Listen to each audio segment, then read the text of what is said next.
दिदीले तपाईँको मैले एउटा फोटो खिचिदिएँ ल 4 बजे उठ्नु पिस्यो ए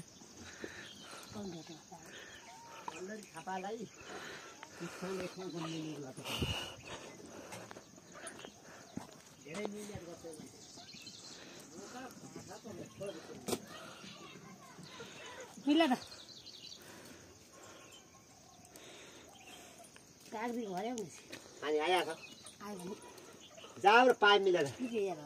भरौँला बा ती कुकुराको तली लखेर छोरा हाल्नै तर त हाल्नै हाल्नु नि कल्लरी थापाको राम्रो परिचय गराइदिनु हजुर यति छ कति के को र पिठोको हो गाउँको हो घरकै पिस्छन् त सुतार दिनु हुन्छ हजुर हजुर ताजा खाना पाइन्छ ताजा तर पिसिएको नि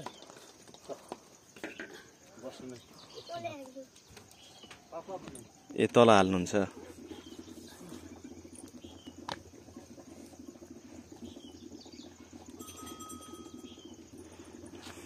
यो त गाडी ल्यायो गाडी आउनु अहिले एक दिन आउनु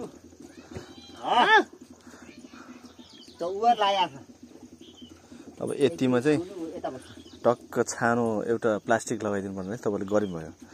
अहिले त नाइटिया गुनाया आयो आगो ढुकाउनु नि हेर ठिक हुन्छ नि बाहिर धुवा हुँदैन